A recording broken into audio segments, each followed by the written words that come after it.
Bismillahirrahmanirrahim. Assalamualaikum warahmatullahi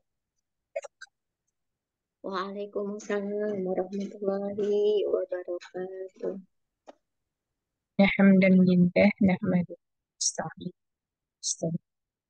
wa na'udzu billahi min syururi anfusina wa min sayyiati a'malina may yahdihillah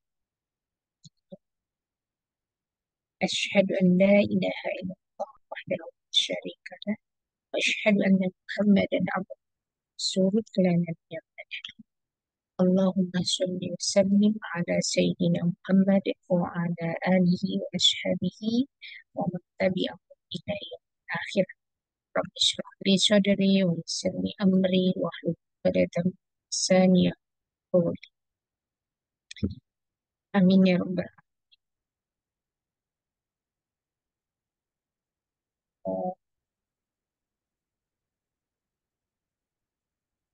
Alhamdulillah, ya, pada kesempatan ini kita bisa menjadikan kajian Yuhal Walad kita. Semoga tetap istiqomah dan juga eh, dalam rangka ya dan kewajiban kita di dalam terdakwa.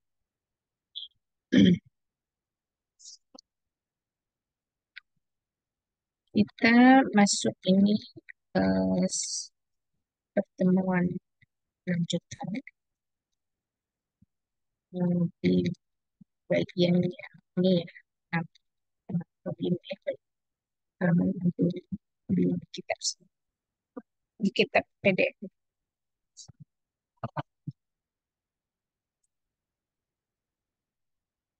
A'udzubillahi minasyaitonirrajim. Bismillahirrahmanirrahim. Qala al-musannifu asy-syai' al-'allamah Hujjatul Islam al-Mu'affi al-Ghazali rahimahullah ta'ala fi kitabih Ayyuhal Walad wa nafa'ana Allah bihi wa 'ulumihi fid dharain. Amin ya rabbal alamin. Ayyuhal walad billahi intasir taral ajaiba fi kulli manzilin. Demi Allah, jika engkau melakukan perjalanan, kau akan melihat keajaiban di setiap tempatnya. Jadi kalau kita melakukan rihlah ilmu, ya pasti banyak yang amazing gitu ya, dalam perjalanan kita itu di setiap tempat. وَبَذْلُ رُوحَكَ فَإِنَّ رَأْسَ هَذَا الْأَمْرِ بَذْلُ الرُّوحِ كما قال ذو النون المصري رحمه الله تعالى لأحد من تلامذته. Ya, dan hendaknya curahkanlah segenap jiwamu. Curahkanlah segenap jiwamu karena sesungguhnya pokok dari urusan ini maksudnya adalah urusan ilmu, ya, itu adalah pencurahan jiwa, ya, menguatkan mentalitas. Ya, itu sih kalau bahasa eh, dipahami ya, bahasa mudahnya, sederhana. Curahkan seluruh jiwa ya, eh, menguatkan mentalitas di dalam ilmu. Sebagaimana telah berkata Dun Dun Nun ya Al-Misri rahimahullahu taala kepada seseorang muridnya,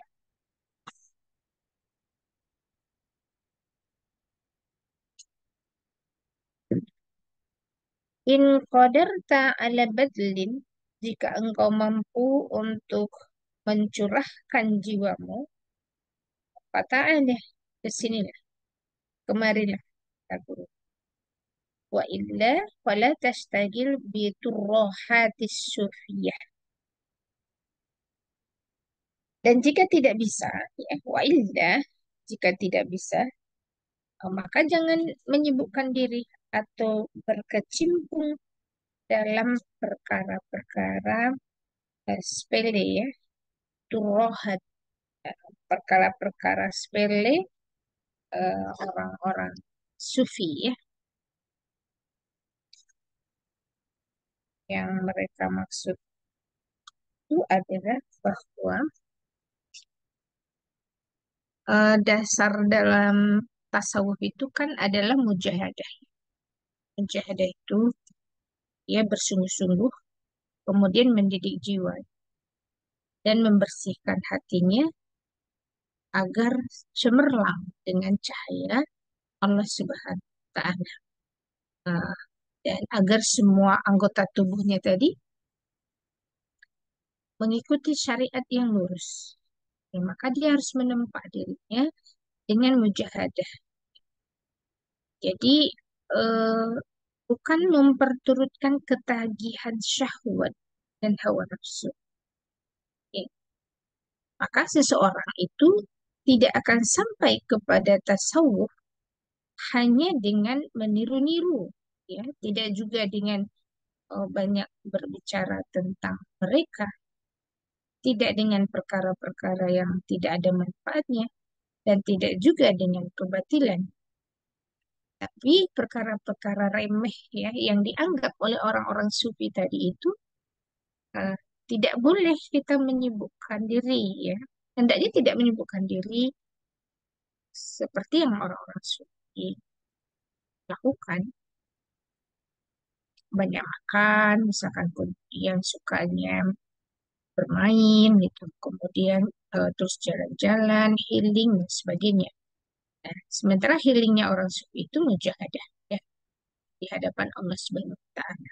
Tempat jiwanya agar ruhnya ya, agar jiwanya itu naik ya ke atas langit, takarrub ya kepada Allah Subhanahu wa Ta'ala. Jiwa-jiwa seperti inilah yang memiliki kekuatan ya, kekuatan di dalam menaklukkan apa saja ya. Khususnya ketika kita jadi pengemban dakwah, maka ruh yang seperti ini yang diharapkan. Ya, betapa kita bisa membaca sejarah ya, atau kita mendengar sejarah Al-Fatih. Uh, dia memastikan seluruh pasukan, dia memastikan dirinya dan seluruh pasukannya itu memiliki ruhiyah yang tinggi ya, memiliki mujahadah yang sebenar-benarnya untuk beribadah kepada Allah Subhanahu wa Ta'ala.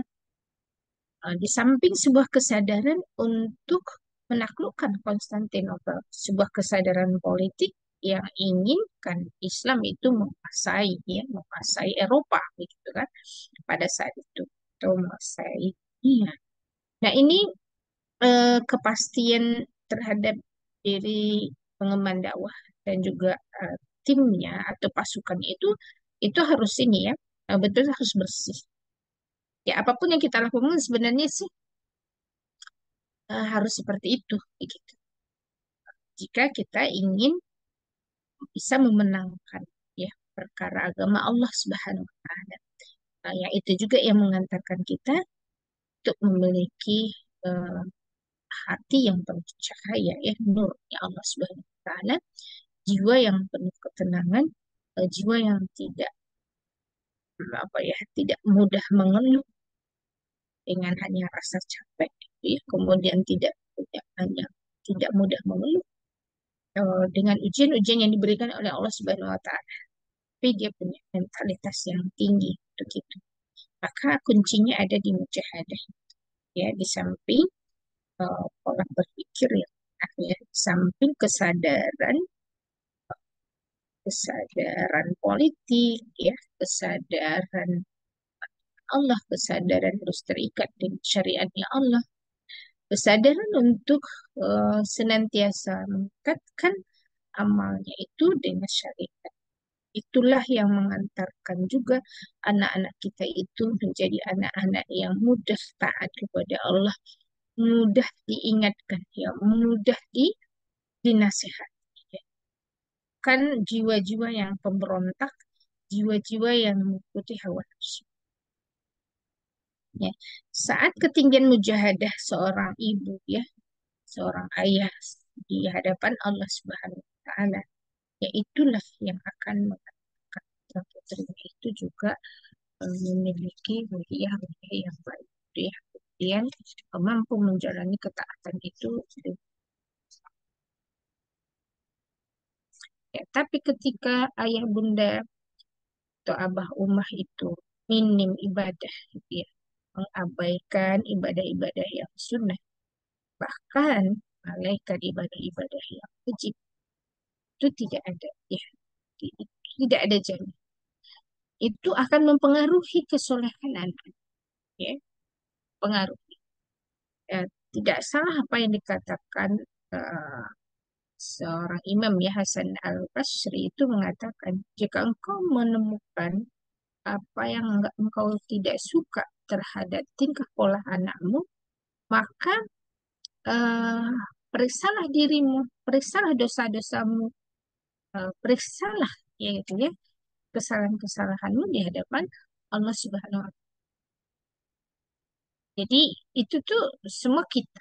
Kenapa anak kita sangat susah sih ya untuk kepada Allah itu?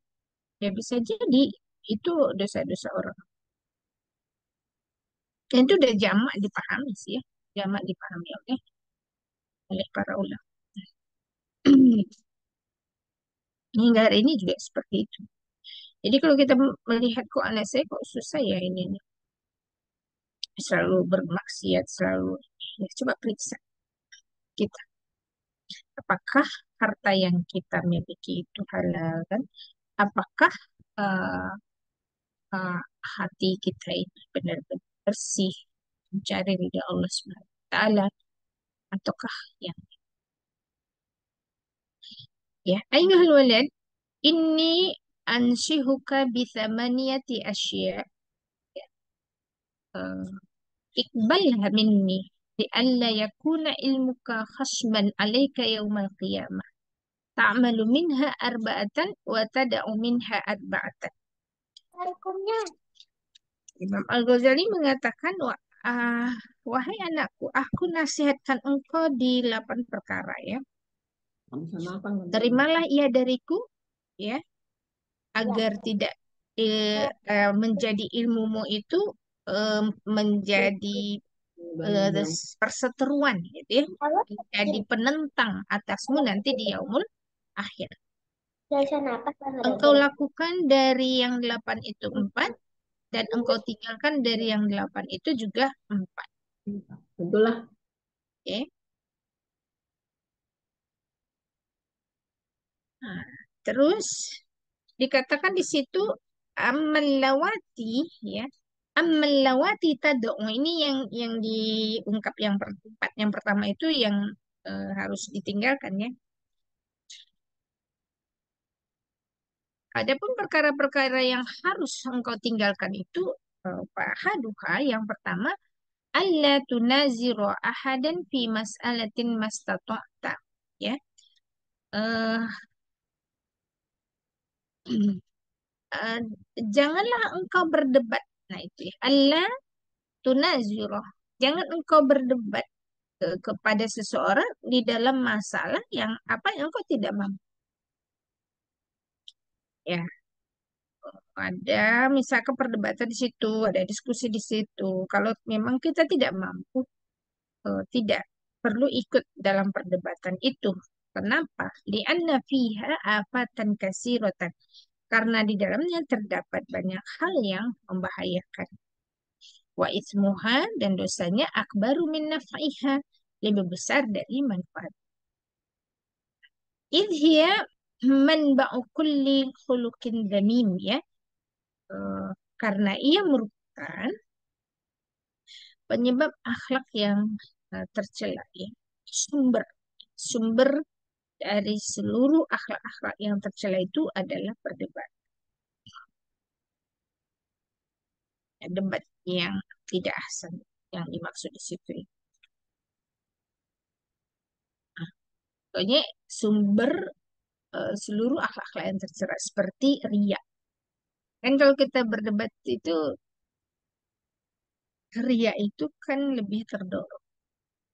Ketika lawan debat mengungkapkan keburukan kita, maka kita akan terpancing untuk mengungkapkan kebaikan kita kan begitu ya. Kemudian wal hasad ya, hasad itu juga mudah tersulut saat perdebatan. Ya, ketika kita tidak menguasai perdebatan itu. Wal kibr, kesombongan ya. Kemudian wal hikdi, kedengkian, wal adawah, permusuhan, mubahah, ya mubahah ya, saling membanggakan diri ya, bangga dengan akademisnya, bangga dengan ilmunya, bangga dengan hartanya, bangga dengan dudukannya ya. Makanya dihindari ya perdebatan itu ya, itu nasihatnya Imam, dijauhi wa ghairi hada. Naam, memang benar. La waqa'a mas'alatun bainaka wa baina syahsin aw qaumin, jikalau terjadi suatu masalah di antaramu dengan seseorang atau dengan suatu kaum, wa kana iradatuka fiha an tuzharul haqqa wa la tudayya'ah ya. Adalah keinginanmu, iradahmu itu ya, dalam persoalan itu memandang yang hak saja ya, dan tidak ada di situ tudayya'ah ya. Untuk menghilangkan kebenaran itu ya, menampakkan kebenaran, uh, agar tidak apa si kebenaran tadi, agar kebenaran itu tidak hilang. Jadi yang kita nampakkan itu yang kebenaran itu harus disampaikan.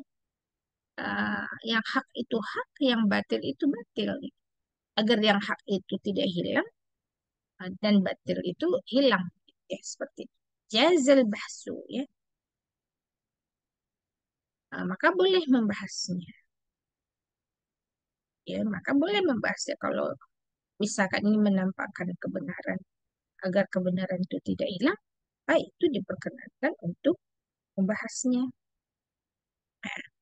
Lakin akan tetapi litil kal iradah alamatani, akan tetapi kehendakmu itu ya untuk menyampaikannya permasalahan itu pada menampakkan yang hak tadi.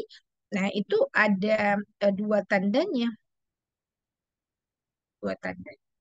Ihdahuma, yang pertama, alla tafarraqa baina an kashifal haqqu ala lisanika au ala lisani ghairika. Agar tidak membedakan ya, apakah kebenaran itu terungkap ya. Kebenaran itu terungkap atas lisanmu atau atas lisan lawan bicaramu itu. Ya kan? Lawan perdebatan itu. Kita enggak menafikan, misalkan, jika kita tidak menafikan bahwa kebenaran itu ada di lisannya lawan bicara kita, lawan debat kita, nggak ada masalah. Oh iya, dia benar, saya salah. Kan itu tuh enggak masalah kalau perdebatannya menampakkan kebenaran, ya, menyingkap kebenaran itu. Ya, akan tetapi kalau berdebat itu karena ego, karena saya yang menang, dia yang kalah, itu tuh sebenarnya eh, harus dihindari. Maka saya termasuk yang tidak setuju kalau ada santri yang lomba debat pro kontra. Nah, pro kontra karena apa? Karena satu yang kontra itu karena dia harus kontra ya, padahal kebenaran itu ada di lawan perdebatannya, lawan debatnya. Dia tetap memperankan yang salah, tidak menampakkan secara berdebat yang salah. Kemudian yang kedua, sanya ayakuna al-bahsu fil khala'i ahabba ilaika min ayakuna fil mala'i. Ah, kemudian pembahasan itu dilakukan di tempat yang khala, ya, di tempat yang sepi, ya, yang terbatas, ya, min ayakuna fil mala, ya.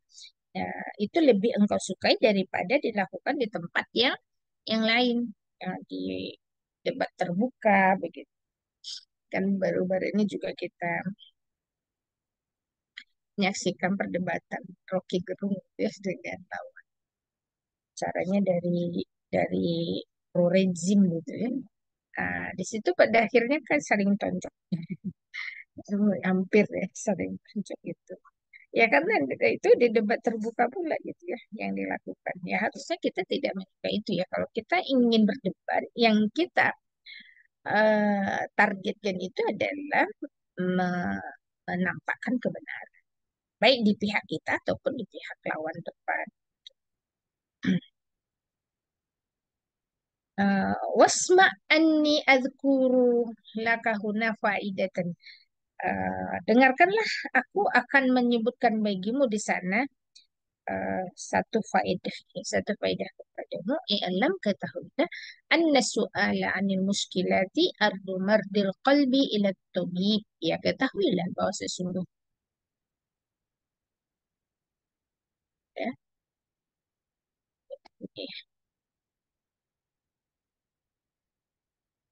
ketahuilah bahwa sesungguhnya pertanyaan dari masalah-masalah, ya, ada yang bertanya tentang problem-problem yang misalkan belum terpecahkan itu seperti ardu maddir qalbi, memeriksa hati yang sakit ke dokter. Wal jawab, dan jawabnya, lahu bagimu itu sa'yun li islahi mardihi. Itu adalah berusaha untuk mengobati penyakit, ya, penyakit itu. Jadi kalau ada yang bertanya ke kita itu, berdebat dengan kita itu sama aja orang sakit datang ke dokter dan dia dokter ini memberikan jawaban, kan berusaha untuk memberikan jawaban untuk menyembuhkan penyakitnya tadi ya dengan mengobatinya tentunya di situ. Wa'lam, ketahuilah annal jahilin, bahwa sesungguhnya orang-orang bodoh itu al-marda qulubuhum, itu adalah orang-orang yang sakit hatinya. Nah, wal ulama itu, sedangkan wal ulama al atibba, ya, ulama itu adalah dokter-dokternya ya. Nah, wal alimun naqis, ya, sedangkan orang alim yang kurang kurang sempurna,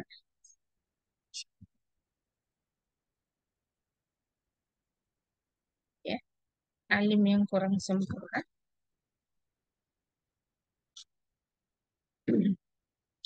la yusinul mu'alajah, itu tidak akan baik pengobatannya,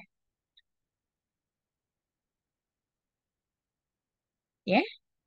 eh, nggak akan baik. Orang alim yang kurang sempurna itu tidak akan sempurna pula ya di dalam pengobatannya itu. Sedangkan wal alimul kamilu, dan seorang alim yang sempurna, la yu'aliju kulla maridin, juga tidak akan menyelesaikan setiap penyakit orang yang sakit. Bal yu'aliju mayarju fihi qabulal mu'alajah wassalah. Akan tetapi dia akan mengobati orang-orang yang emang berharap kepadanya, menerima obatnya dia itu, begitu ya. Nah, itu yang menerima pengobatannya itu, yang menerima pengobatannya itu, dan untuk kesembuhannya kan begitu ya kalau dokter. Kalau yang nggak menerima kan enggak akan diobatin gitu. Yang menerima aja, berharap ya diterima uh, mualajahnya dokter tadi ya kepada pasien itu. Ya begitu pula sih sebenarnya dengan seorang alim gitu ya, seperti itu. Tapi kan saya sedang bicara tentang dokter tadi. Nah, wa idza kanatil illatu uh, muzminatan gitu ya. Kalau misalkan si penyakitnya itu kronis, au aqiman, atau penyakit yang tidak bisa disembuhkan, ya, hakiman la taqbalul ilaj, wa hadzaqa wa hadzaqatu tabibi fihi ayakula, ya. Maka dokter yang cerdas ya, fahadakoh, maka dokter yang fahadakoh tabib, dokter yang cerdas akan berkata, hadza la yaqbalul ilaj. Itu dokter yang cerdas itu kan ya, penyakit ini tidak bisa disembuhkan. Fala yastagilu bimudawatihi. Maka janganlah engkau menyibukkan diri untuk mengobatinya. Lianna fihi tadyi'an umur.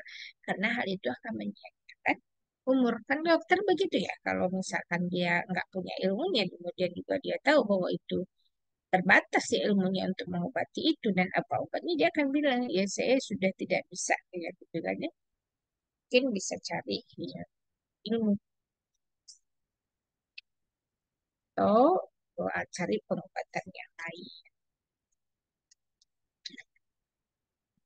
Ya karena kalau terus dia paksain kayak gitu tuh nggak nyanyiakan waktu gitu. Jadi kalau kita juga mengajarkan orang itu kan orang itu yang mau menerima mualaja dari kita ya. Kalau misalkan nah, jangan menyibukkan diri dengan pertanyaan-pertanyaan yang sesungguhnya bukan untuk solusi bagi dirinya. Dia cuma nguji kita misalkan itu ya nggak perlu dilayani ya. Tidak perlu.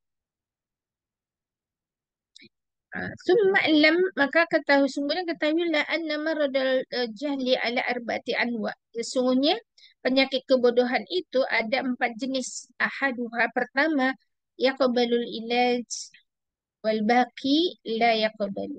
Ya, ada yang menerima obatnya, dan yang lainnya ada yang tidak menerima.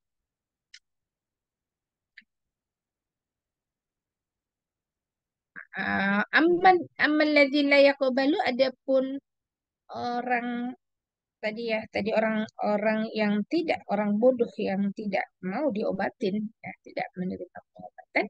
Fahaduha yang pertama, mangkana su'aluhu wa iraduhu an hasadin wa baghdin. Ya. Maka dia bertanya itu, pertanyaannya itu, ya, su'aluhu wa iraduhu dan sanggahannya itu didorong oleh karena hasad ya dan kebencian. Kan ada yang begitu ya, bertanya ke kita itu karena hasad dan benci agar kita tidak bisa menjawab pertanyaan itu. Wa kullama maka setiap apapun yang tajibuhu engkau menjawabnya bi ahsanil jawab dengan misalkan baiknya jawabanmu au afsahihi au audahihi, engkau sepasih apapun gitu menjawabnya, apa sejelas-jelas apapun gitu ya engkau menjawabnya, la yazidu lahu dzalika illa ghaizan wa hasadan, itu tidak menambah apapun kepadanya kecuali kemarahan dan kebencian. Dan mungkin pernah kita merasakan begitu juga ya. Semakin dijelasin dia tuh semakin benci ke kita gitu ya. Semakin ungkap kebenaran itu dia semakin marah gitu. Nah, faktoriku, nah, maka solusinya atau jalannya kata Imam Al-Ghazali itu Allah tastajila bijawabihin, nggak usah perlu menyibukkan diri dengan menjawabnya gitu. Kalau kita udah tahu kalau orang tadi bertanya dan memberikan sangat-sangat itu dorongannya hasad atau kemarahan. Kullul adawati qad turja izalatuha ya, setiap permusuhan itu sungguh turja izalatuha ya. Eh, ini ya, setiap permusuhan, nah itu ya qad turja, ada harapan itu bisa dihilangkan ya sebenarnya. Illa ada wataman ada ka an hasad. Ya. Kecuali permusuhan dari orang yang memusuhimu karena dengki. Kalau udah dengki rada susah kita hindar ya permusuhannya. Fayan bagi antu ridho anhu ya, maka hendaknya engkau berpaling darinya, watatsrukahu ya, dan tinggalkan dia bersama penyakitnya. Gitu ya, tinggalkan aja dia bersama kebodohannya. Kama qala Allah Ta'ala, seperti firman-Nya Allah Subhanahu wa taala, fa'arid amman tawalla an dzikrina wa lam yurid illa al-hayatad dunya. Maka berpalinglah hai Muhammad dari orang yang berpaling dari peringatan kami dan tidak menginginkan kecuali kehidupan ini.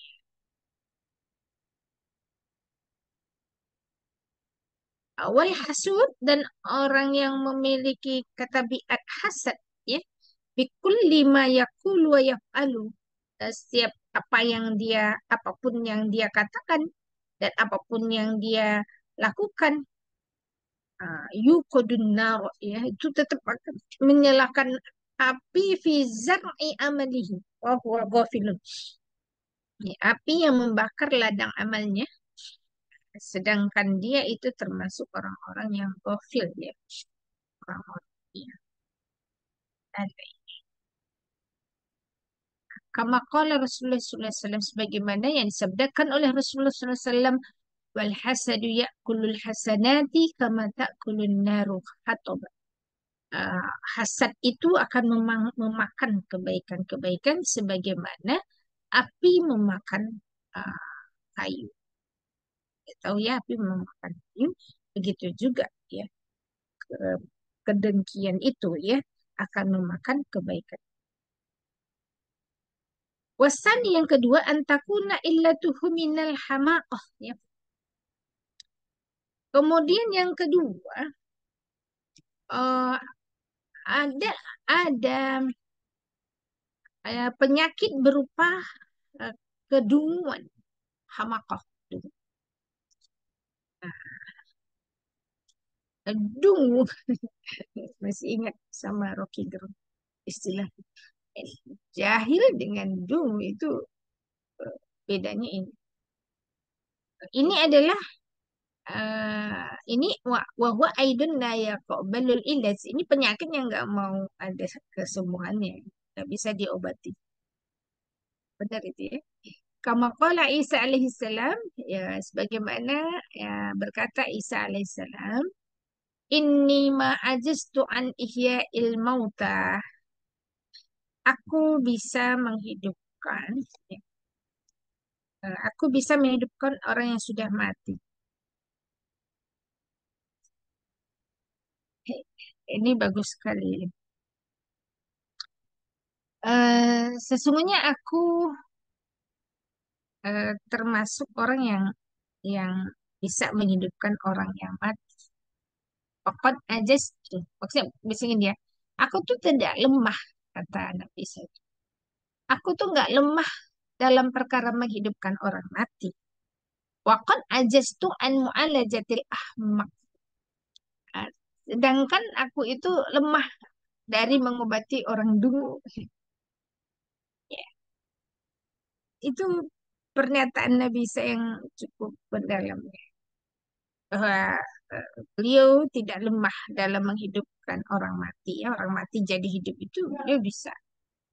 Tapi beliau nggak bisa, ya, merasa lemah di hadapan orang, mengobati orang yang kelewat dungu. Dicerahkan juga nggak bisa-bisa. Ya, segitunya ya Nabi Isa itu berkata.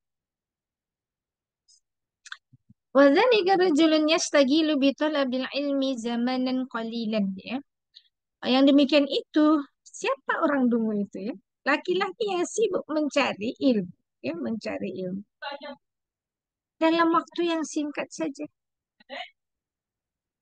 Wa yata'allamu syai'an minal ulumil aqli wasyar'i, ya.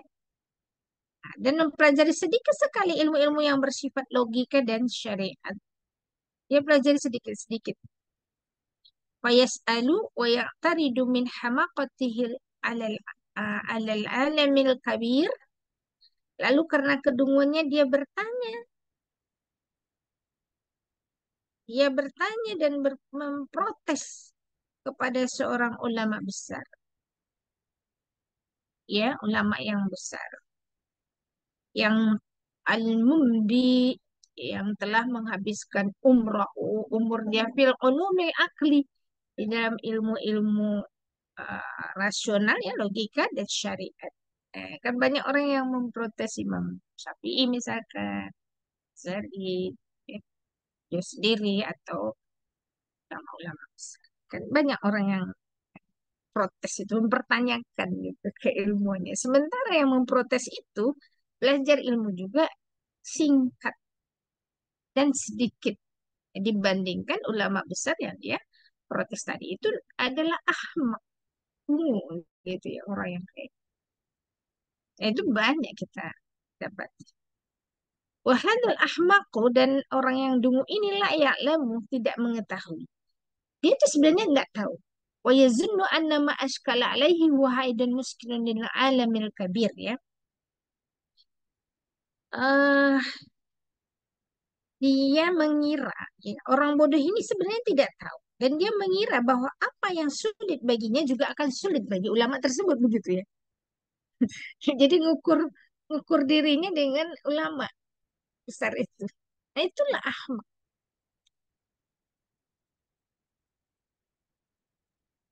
Ya.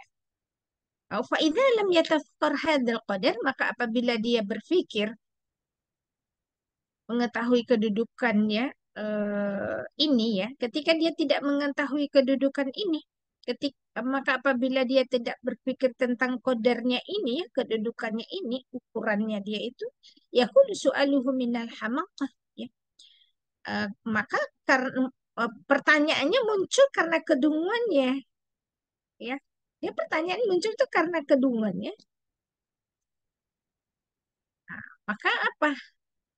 Ya, fayam bagi Allah yastajidu bijawabihi, maka siogianya karena tidak menyibukkan diri menjawabnya, lianna jawabal ahmak as apa? Karena jawaban yang paling bijaksana terhadap orang dungu itu adalah dia. Nggak usah di, nggak usah dijawab gitu ya, diam saja. Paham nggak itu? Paham ya? Insya Allah. Ya, diam saja. Orangnya dungu kok ya. Mau dijawab juga dia nggak akan nerima. Kita coba, eh, masih panjang ini ya ininya, baru nomor 2 yang tadi, tapi kita sedang bicara masalah analogi seorang dokter dengan seorang ahli. Hmm. Sedikit kita tambahkan ya. Wasalis, dan yang ketiga, ayakuna mustarsyidan wa kullu ma la yafhamu min kalamil akabiri yahmalu ala kusuri fahmi. Yang ketiga itu orang bertanya, ya ini pertanyaan ketiga ya. Orang yang bertanya untuk memperoleh petunjuk, dan semua apa yang dia pahami dari perkataan ulama besar itu, membawa ya, mengantarkannya untuk eh, membatasi pemahamannya. Dia tidak paham. Wa kana su'aluhu lil istifadah. Maka pertanyaan-pertanyaannya itu ya, sebenarnya adalah untuk mengambil faedah. Dia ngambil faedah. Nah, lakin yakunu balidan, akan tetapi karena dia orang yang sangat bodoh. Ini balid, ada jahil tadi ya. Kalau jahil itu memang orangnya nggak, belum tahu gitu ya. Tadi tahu. Tadi ahmak dungu. Kalau balid ini bodoh banget ya. Akan tetapi karena dia adalah seorang yang sangat bodoh gitu. La yudriku haqa'iq, dia nggak paham hakikatnya. Fala yang bagil istighfar, maka seyogianya menyibukkan bijawabi dengan jawabannya. Maka tidak perlu gitu menyibukkan diri untuk menjawabnya juga. Kama qala Nabi sallallahu alaihi wasallam, nahnu ma'asyirul anbiya umirna an nukalliman nasa ala qadri uqudih. Ya, kami adalah para nabi, ya, dikatakan Rasulullah SAW seperti itu. Kami para nabi diperintahkan untuk berbicara kepada manusia sesuai kadar akal. Ya, kalau akalnya memang nggak bisa untuk memahami. Oh, diulang-ulang juga, balik balik lagi, balik lagi gitu ya.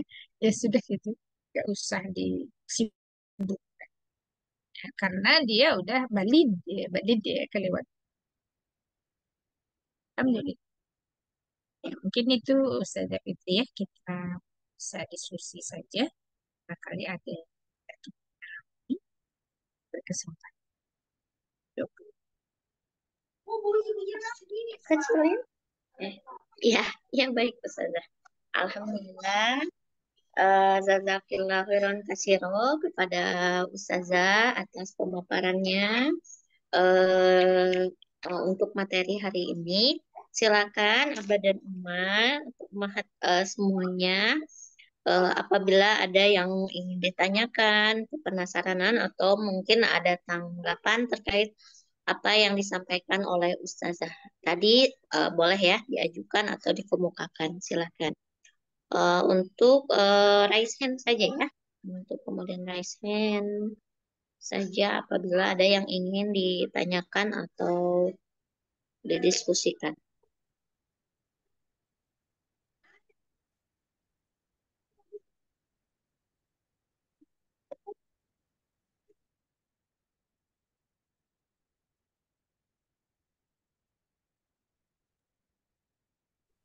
Ya, Ummah Anita Rahman, boleh silakan Ummah, langsung diajukan saja.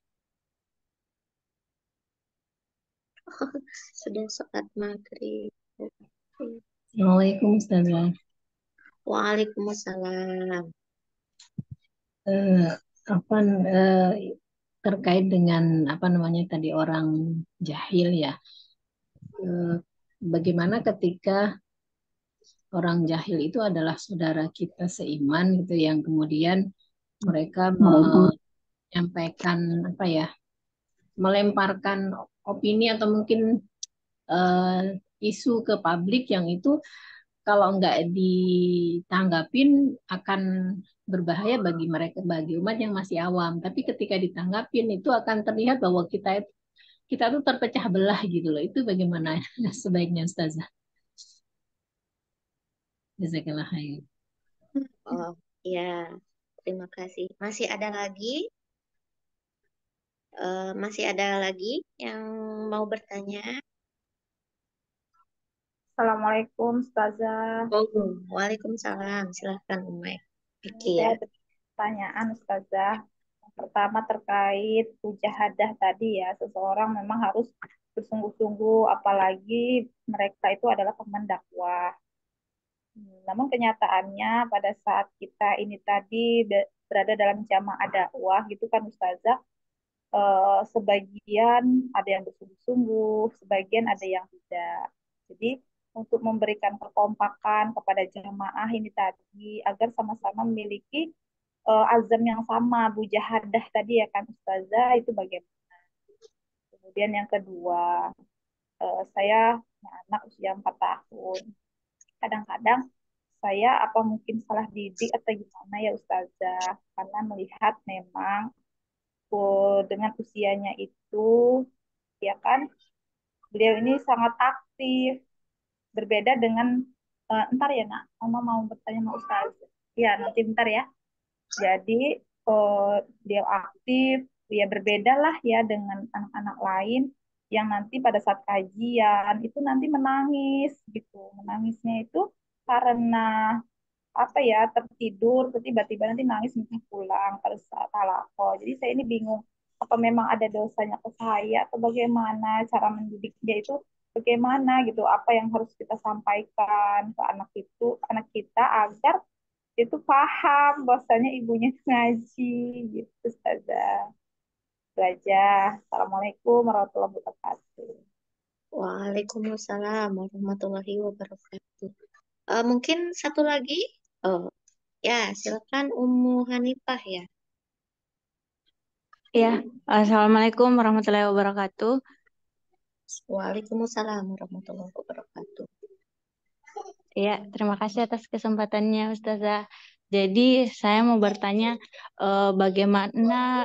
saya mau bertanya sama Ustazah bagaimana apa istilahnya adabnya berdebat dengan suami. Bukan berdebat sih, mungkin Ustazah. Tapi kalau saya itu kebiasaannya cerita-cerita gitu sama suami. Kenapa ya tiba-tiba kok ujung-ujungnya eh, apa istilahnya akhir-akhirnya kayak berdebat begitu. Eh, Rada kayak saya juga egonya naik, suami juga egonya naik gitu. Apalagi itu cuma awalnya diawali dengan kayak cerita-cerita biasa saja Ustazah. Apalagi dalam tanda kutip ya dalam rangka kalau kita lagi ingin menyelesaikan masalah begitu. Nah, jadi saya minta bagaimana tips dari Ustazah kalau adakah kiat-kiat atau adab-adab tersendiri dalam misalnya istri itu ketika kemudian ngajak bicara suami atau menyelesaikan sesuatu atau berdebat begitu. Karena apakah sebagai istri kita ya diam saja begitu karena di sisi lain kalau saya berpikir dan saya merasa bahwasanya suami saya bukan orang jahil ya yang seperti yang dibahas tadi di kitab dan di sisi lain saya merasa juga suami saya mungkin cuma egonya yang sedikit lebih tinggi. Dia pasti juga merasa bahwasanya apa yang saya sampaikan itu poinnya seperti ini. Mungkin ada benarnya juga gitu. Cuma rasanya kayak seperti susah sekali beliau untuk menangkap kadang-kadang. Jadi kadang ujung-ujungnya kita malah berdebat begitu. Jadi sebagai seorang istri karena mengetahui bahwasanya mungkin laki-laki itu egonya memang sebegitu, apakah kita ya diam saja misalnya kalau ada masalah dan berdoa saja sama Allah untuk dilembutkan hatinya atau bagaimana Ustazah?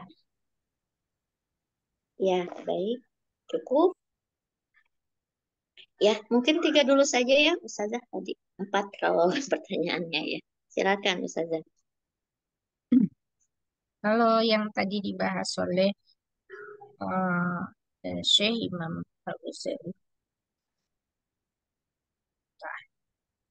itu adalah saat kita memang berdebat, ya berdebat dengan seseorang, ya, atau ya perdebatan dua arah.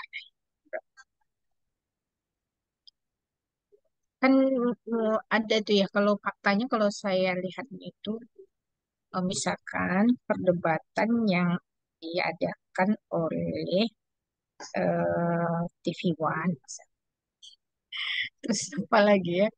Oh, eh, yang TV itu apalagi tuh ya yang eh, studio-studio mereka itu kan ada tuh ya perdebatannya ada yang satu pro, yang satu kontra. Pasti selalu ada seperti itu. Nah, di situ tuh eh, akan kita lihat perdebatannya itu sebenarnya tadinya waktu, tadinya umur kalau saya melihatnya begitu. Itu menyia-nyiakan umur. Bukan seperti itu perdebatan yang ahsan itu. Nah, apalagi kalau posisi posisi moderatornya memang sengaja sengaja membuat ada perlawanan sengit gitu ya antara pro yang kontra itu untuk menaikkan rating eh, dari ininya gitu ya, dari TV-nya itu mereka untuk mendapatkan keuntungan materi. Kalau kita ada di posisi itu kita nggak boleh menerima. Tapi kalau memang perdebatannya, kita lihat dulu siapa lawan debat kita tadi, gitu. Kalau lawan debat kita tadi itu adalah sama-sama untuk menampakkan kebenaran, mengumpulkan kebenaran itu, nah kita akan terima itu, gitu. Terima pertanyaannya kita yang jawab, dia membenarkan kalau ataupun ada sesuatu yang dia itu tidak eh, kena itu di pemikirannya, dia bertanya lagi gitu. Ini gimana yang sebenarnya gitu. Nah, kemudian kita ketika misalkan lawan bicara kita itu juga mengungkapkan fakta yang lebih benar atau pemikiran yang lebih benar dibanding apa yang kita ungkapkan, ya kita juga nerima, oh iya begitu kan gitu. Nah, diskusinya gitu ya istilahnya perdebatannya. Nah, itu dua-duanya ingin mendapatkan kebenaran. Yang beda yang tadi tuh kayak Rocky Gerung sama siapa sih namanya tuh ya dari pihak pihak pro pro Jokowi itu gitu kan sampai hampir saling tonjok kan gitu kan sebenarnya gitu. Ya harusnya ya walaupun Rocky Gerung bilang tuh kamu tuh dungu, kamu tuh bodoh gitu ya, tapi dia lawan juga kan gitu ininya orang lawan debatnya itu. Nah, itu menyanyiakan umur sih menurut Imam Al-Ghazali. Nah, beda dengan ibu yang bertanya. Itu ada orang yang melemparkan opini kan di tengah-tengah media massa misalkan. ihsan dan sebagainya. Nah, kalau itu bertentangan dengan Islam, ya kita harus bikin opini lagi. Itu bukan perdebatan terjadinya, tidak terjadi perdebatan di situ. Itu adalah perang opini misalkan ya. Akhirnya kita bisa, kalau itu ada salahnya, kita bisa meluruskan kesalahan opini itu, begitu. Dan itu harus itu mengkanter opini tadi, wajib hukumnya agar karena yang membacanya atau mendengarkannya kan gitu kan, itu adalah umat gitu ya. Umat bisa disesatkan oleh mereka orang ini.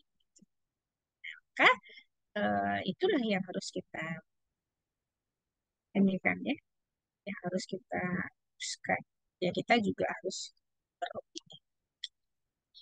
Eh, Dan perdebatan yang baik itu juga kalau Imam Al-Ghazali kan juga bilangnya begitu, jangan di publik ya, jangan di publik tapi ya tempat yang eh, ya tempat di ruang tertutup ya. Kalau memang ingin cari itu eh, yang pertama ya. Kemudian ya nanti disilahkan di feedback ya kalau ada yang feedback saya jawab dulu ya. eh Iya, jadi intinya kan masalahnya adalah ini anak aktif gitu ya. Terus saya nggak bisa mujahadah kan gitu ya. Harus gimana gitu ya. Mujahadahnya itu adalah saat mendidik anak gitu ya. Nah, itu juga bagian dari ibadah. Maka didiklah anak itu dengan benar, ya, benar, terus bersabar. Jika Allah Subhanahu wa taala dan Rasulullah mengatakan bahwa taqarrub ilallah, ya, mendekatkan diri kepada Allah itu adalah dengan menjalankan kewajiban kita kepada seperti sholat, puasa, Ramadan.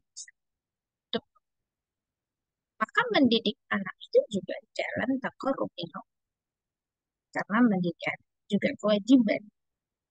Jangan dianggap eh, kita nggak bisa sholat sunnah ini gara-gara apa, mendidik anak, tapi seolah-olah kita nggak dapat takarubnya. Nah itu kenapa? Karena mindsetnya mendidik anak itu kan untuk takarub gitu ya. Jadilah marah-marah kan, jadilah uring-uringan, jadilah emosi kan sayang.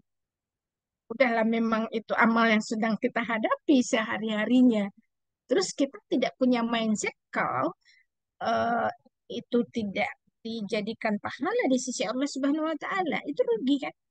Padahal sama capek, kita juga udah sudah capek-capek gitu ya. Terus lantas pendidik anak itu kan kita maksudkan untuk takut pada Allah, ya ya berarti sia-sia kan mendidiknya ya. Bangunlah mindset itu. Disitulah mujahadahnya ya, bersungguh-sungguh mendidik anak tadi agar dia menjadi soleh sesuai dengan apa yang digambarkan oleh Rasulullah ya Allah dan Rasulnya, bahwa generasi itu harus seperti ini, seperti ini, seperti ini kan begitu. Bentiknya harus begini, begini, begini. Nah itu semua kan juga takarub ilmu. Jangan emosi gitu. Jangan jadi arah bertingkah polanya anak. Itu kan mempengaruhi anaknya juga. Kalau kita emosian. Kan ketika kita membawa dia di aktivitas dakwah, kemudian membawa dia di apa namanya di kajian-kajian, misalnya dia rewel, dia apa, ya pahami itu memang anak-anak seperti demikian. Tapi bagaimana kita menghubungkan itu? Kita pertolongan kepada Allah bahwa dia harus bisa apa namanya membersamai kita dalam aktivitas dakwah itu. Nah, kita juga menempuh jalan-jalan yang bisa membuat anak itu kondusif, ya walaupun nggak kondusif sepanjangnya ya, tapi setidaknya di rewelnya kita masih terus kondusif. Hmm, tapi konon ya kabarnya, tapi eh, bisa dipraktekkan. Anak hiperaktif itu samping didikan itu juga makanan. Jadi jangan banyak aja dikasih gula. Eh, saya dikasih apa namanya, kenangan tuh sama anak yang pertama itu, dia sangat membatasi anaknya makan gula, yang manis-manis itu. Kan susu formula pun nggak dikasih. Kemudian roti pun ya, yang kadar gulanya tinggi itu enggak, karena memang itu akan membuat anak. Eh, Ternyata hasil penelitian begitu benar adanya. Tapi bukan berarti dia tidak cerdas, enggak. Ini ininya ya, mudah di ini, saya mudah diomongin. Ya di samping ditambah harus harus banyak ini ya, berkomunikasi. Terbiasa. Kalau misalnya dia terbiasa tuh gini ya, kalau pakai baju kan habis mandi, itu di trainingnya dia harus pegang tembok, ya, pegang tembok pakai baju. Jadi tadi di baju-baju itu nggak pakai baju itu nggak lari-lari jadinya kan. Tapi karena udah di training begitu, jadi setiap ya kalau saya mau mandiin pun begitu dia. Pegangnya. Oh, oh, kok udah ada ya, biar dia pakai baju. Jadi emang ada uslub-uslub yang harus dipikirkan oleh ibu saat ingin apa ya, membuat pengendalian ya terhadap. Misalnya kalau misalkan minum ya, saya harus konsisten dari awal kan ya. Karena umur 1,5 tahun tuh tidak tahu kan, setiap minum dia pasti duduk. Jarang kalau lari-lari itu duduk dulu ya. Karena memang itu sejak sejak mulai dikasih empas itu dia memang duduk, nggak dibawa jalan-jalan akan minumnya. Duduk. Kan ada sekarang ada meja bagi gitu ya. Coba itu. Bahkan sendiri sekarang itu juga nggak disuapin. Bisa kayak gitu. Ya itu kan adalah trik-trik untuk yang dipikirkan untuk memudahkan. Oh, saya ini kan nanti akan halal. Oh, akan sulit kalau misalkan akan begini anaknya gitu ya. Jadi gimana kita coba mengikhtiari, gitu kan ya, mengikhtiari, mengkomunikasikan. Ya, kalau belum dapat ya terus saja seperti demikian. Dan itu kan memang sewaktu-waktu juga ada troublemakernya kan, itu bisa gitu ya. Ya tapi ya namanya juga anak-anak.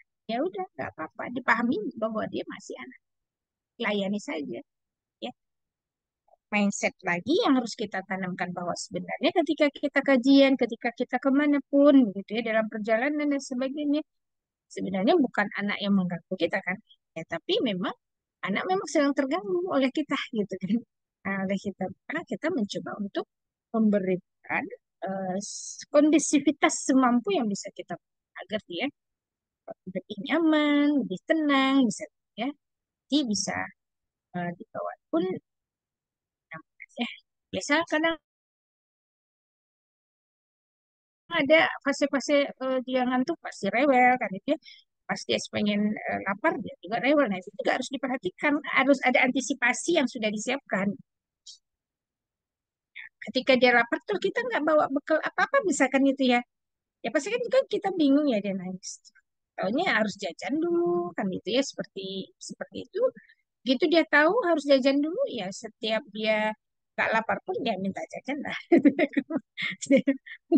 Ya begitulah dia, upaya seorang ibu itu yang harus diikhtiari, yang saya sebutkan tadi itu juga bagian dari takut ya. Ummu Hanifah ada berdebat dia dengan suami. Eh, Sepanjang perdebatan itu ma'ruf, saya pikir sah-sah saja ya, tergantung penerimaan suami. Ya kan ada suami itu yang menerima berdebat itu. Kayak suami saya itu orangnya suka berdebat. Tapi ujungnya kita sama-sama mencari yang kebenaran. Yang benarnya apa sih ini? Yang asal asa kuat dalilnya, pasti insya Allah diterima. Begitu saya juga. Jarang nggak berdebat itu, hampir tiap hari. Perdebatan tuh ada. Nggak jadi ilfil mungkin karena udah tua juga ya. Eh, bisa lebih bijak ya. Mungkin menghadapi kalau masih yang muda-muda itu. Saya juga semasa muda juga itu sih. Hanya memang ada di kami itu nggak ilfil orangnya gitu loh. Nggak, ya no hard feeling aja gitu lah. Nggak langsung masuk hati terus diam-diam nggak gitu juga ya. Memang suami itu nggak suka dibanding. Ya, ya, ketika memang itu udah keputusan ya sudah nggak usah dibanding. Sepanjang itu bukan keputusan yang mengajak kita ke maksiatan kepada Allah, bisa ya, disitulah Pak. Terus saat itu ternyata kita berpikir itu sebenarnya nggak benar itunya. Ya udah, jangan dulu diteruskan ya. Pada saat itu cooling down dulu aja lah gitu ya. Bersabar aja dulu. Jangan jadi bad mood juga gitu kan. Nanti aja ke diskusinya lagi lanjutkan kan jadi atau kita kumpulkan dulu dalilnya, kita kumpulkan dulu catatan-catatannya kan gitu kalau memang itu nggak benar. Nah, itu nanti ada komunikasi yang hangat ya yang bisa kita bangun. Barulah nanti di situ Abi atau Ayah boleh nggak ya saya boleh nggak Umi eh, memberikan pandangan yang lain ya tentang apa gitu kan yang tadi diskusi. Kalau memang dia mempersilahkan karena tadi bangunan komunikasinya sudah hangat, ya sudah makan, sudah dikasih teh, misalkan sudah dilayani dengan baik. Terus akhirnya dia, ya Bu Nabi, nah gitu kan, di situ masuk lah, kasih pandangan. Oh, hatinya sudah tenang, hatinya sudah ini ya, sudah terbuka. Gitu. Tapi kalau hatinya ruwet, pikirannya ruwet, dia masih punya banyak kerjaan atau yang lainnya belum cukup istirahat, ya jangan dilanjutkan diskusinya. Kalau dia capek, misalkan apa ya pijitin dulu, kan gitu ditawarin gitu ya. Ayah mau dipijit nggak? Itu bagus ya. Teknik-teknik pembuka lah dalam berkomunikasi ya dengan suami itu. Dan itu pastinya setiap istri ya kan paham lah dengan suaminya ya, yang paham dengan karakter suaminya itu kan. Jangan pernah membantah, itu intinya. Karena suami nggak suka dibantah. Sifatnya kita itu kan bukan mendebat ya, dan juga bukan untuk mengajar. Yang mendidik kita itu suami bukan kita kan. Tapi kita itu sifatnya kan amar ma'ruf nahi munkar. Ya, amar ma'ruf nahi munkar, saling menasehati, itu sifatnya begitu. Ya kalau saling menasehati, sebagai seorang yang ingin menasehati, dia harus cari kesempatan yang bersih. Gak bisa sembarangan ya, namanya juga menasihati. Namanya juga amar ma'ruf nahi munkar. Sedang mengkomunikasikan kebenaran.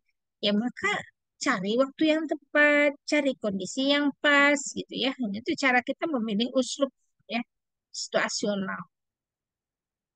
Jangan main labrak, bisa perang, kan perang dingin lagi itu. Perang Amerika Uni Soviet itu perang dingin kan.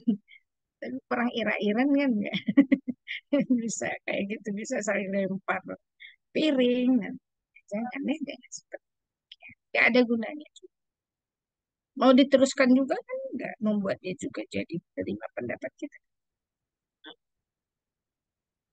Ya carilah cara-cara yang kita kira itu suami kita bisa mendengarkan.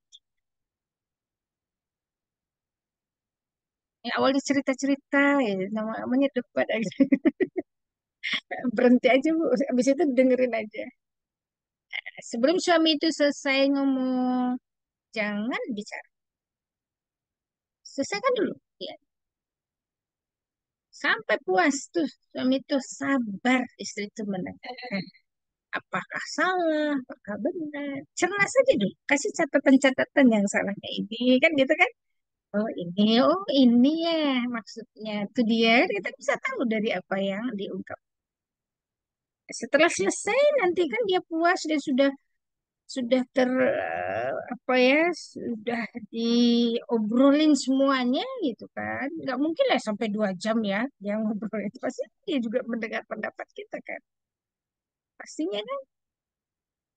Kalau dia nggak mau menerima pendapat kita, itu ngapain dia ngobrol? Iya, pasti dia juga ingin kita mengomentari itu sebenarnya, ya.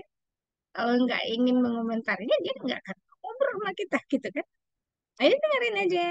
Ya, sepertinya dia kepengen didengarkan saja mungkin. Nah, setelah selesai, tapi ada lagi yang mau diceritakan, gitu. Ya, tanya dulu ya semuanya. Udah dikeluarkan apa tidak. Terus, oh udah, katanya. Ya, kalau udah, apakah Umi itu diberi kesempatan tidak merespon apa yang barusan disampaikan? Itu harus ada penawaran itu harus ada. Jangan sakit hati kalau dia bilang udah kalau habis capek. Ya sudah, ya udah kalau begitu habis saja. Sebenarnya dia ngobrol itu juga sedang mengevaluasi dirinya kan sebenarnya gitu.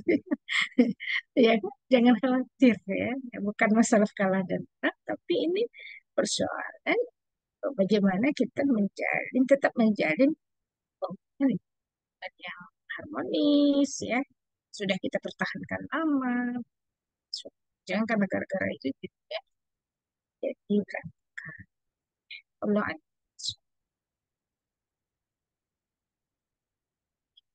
Ya, baik. Cukup, Ustazah.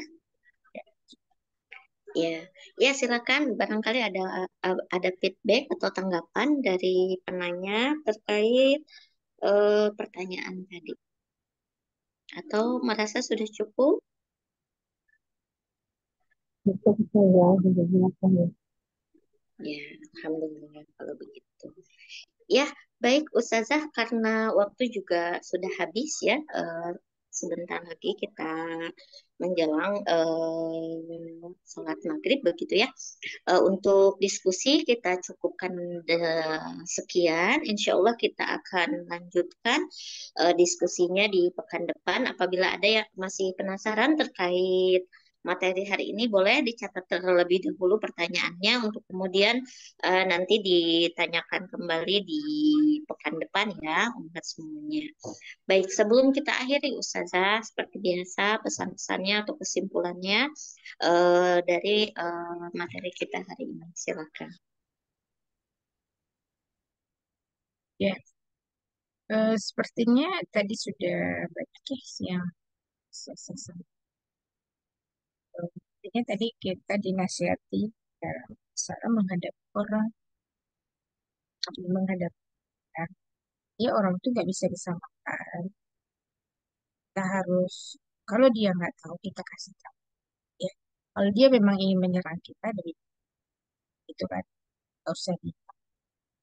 Kalau dia mencaci maki kita juga apalagi, nggak usah direspon. Kita nggak seperti apa yang dia katakan saja. Kemudian kalau orang itu mau bertanya kepada kita dan inginkan mendapatkan ya, kebenaran di situ, bebas. Itu tidak harus tuh ya, harus. Jadi kalau mungkin demikian ya Ibu ya. Terus tadi yang mujahadah itu penting ya, penting banget ya menurut saya dalam ini eh, sungguh sungguh cari sungguhan untuk mendapatkan itu dengan kekuatan ya, kekuatan mujahadah yang kita miliki itulah yang buat Allah saya dia tidak akan pernah menambah, tidak akan pernah ya langsungnya hamba di sini pasti akan jawab setiap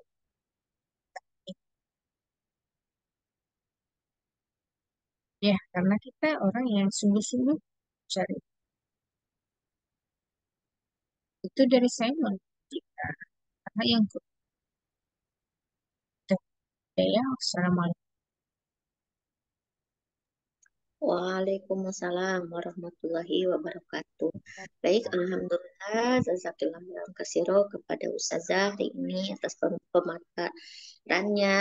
Kemudian tadi sudah menjawab pertanyaan juga pesan-pesannya untuk kita semua. Mudah-mudahan kita semuanya dapat bermujahadah begitu ya, senantiasa bermujahadah, baik apa namanya posisi kita sebagai ibu tadi begitu ya, posisi kita sebagai istri, mungkin juga posisi kita sebagai anak dari orang tua kita.